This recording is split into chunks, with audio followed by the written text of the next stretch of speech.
We are now in the A section of the garden.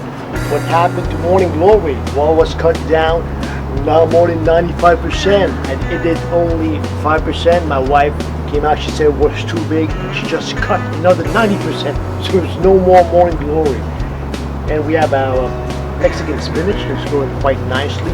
Raspberry was also hanging here. My wife came out and she just cut, and now it's a much smaller plant.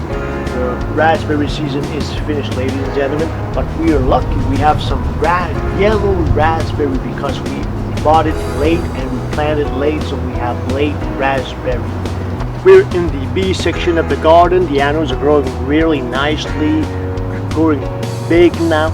Our red rose, this is the second batch and it's drying out. The third batch will be coming out. Even the third batch of the second rose bush is coming out. We're gonna have roses until October. And we're standing right now in the C section of the garden. We have the Japanese pear that are growing quite nicely. So we're gonna be eating pear really soon now. Our cherry tomatoes have grown really good also. Some are even higher than my fingers, and we have been eating them for more than 1 month now. And our wall of climbers is just really refreshing. It gives a lot of character and depth to this part of the garden. Okay, I'm standing right now in the D section of the garden. This canna has become an enormous canna. It's more than 8 feet tall, and I think that what happened is that we were able to produce compost and give compost to this canna 2 times during the summer, in July and in August. So that's why it is so big, ladies and gentlemen.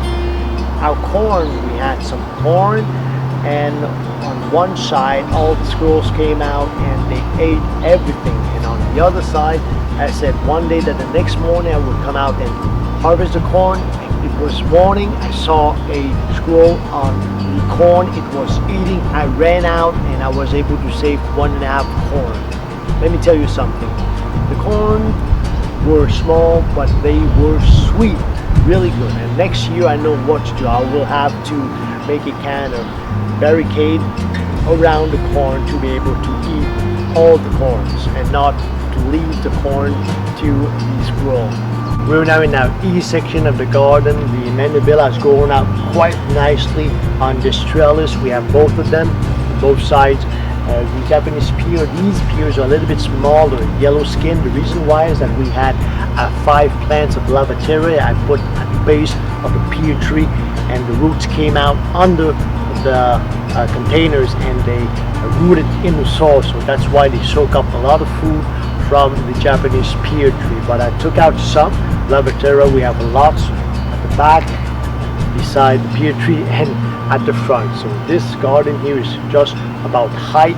We have 2 verbascum on both sides, and all summertime I would come out here, look at the bees and be really close to them.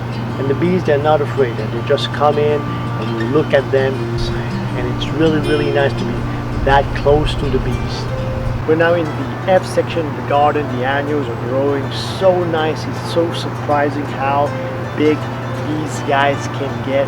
Now they're all intertwined, so I'm going to have to make a major haircut for this part of the garden. And these guys are coming out so nice. These guys here, it's going to be the 3rd time that they will be flowering, and all of this section, the colors are popping so much this year, ladies and gentlemen. Okay, I'm standing now in the G section of the garden. This garden has the most colors, ladies and gentlemen. And so all the colors are popping out so much. The cherry tree this year didn't give no cherry. Not surprising. These guys takes a little bit of time to have fruits. What I like about this guy here, this is not a plant that we planted. It just came out of the ground. What happens is that we took some plants from my parents' garden, and it had seeds of this guy here, and it just came out of the ground, and we transplanted and we put it here, just so graceful, ladies and gentlemen. And if you look inside here, its stems are like the ones of the bamboo tree, really nice, ladies and gentlemen. And in the wintertime, what happens is that the seeds of the flowers here, the birds will come and they will eat them. So what do we have here, ladies and gentlemen? This is a tobacco plant. Yes, a real tobacco plant. Is it the one that we use to make cigarettes? Maybe not, but it's part of the tobacco family. And what is amazing about this plant is that it's flowers. It is a long trumpet white one, and this is only 2 months old. It broke out from the ground from a seed that we didn't even plant. Where did it come? I guess from the nursery that we bought from the other plants. And this plant is now small because it is only 2 months old, but usually these plants will be almost as tall as me. Really impressive. The leaves are big, stem is big, flowers, yes, pretty much the same, but more stems. And what's amazing is its aroma. The aroma that the flowers are giving, it's just spectacular. You just fall in love with the aroma, ladies and gentlemen. And now we're lucky we have one stem of flower that will last until October. I'm now standing in the H section of the garden. This is the vegetable garden. Well, you can see pretty much there's only like one plant. It's the king this year, the squash plant that has taken over the whole vegetable garden. And what's so funny is that it's so big, so impressive, but there's no squash, ladies and gentlemen. Yes, lots of small squash coming out, but they're not becoming real squash. Well, we're just enjoying the leaves and the stems, ladies and gentlemen. So thank you for watching Gardening in My Backyard, and see you next time.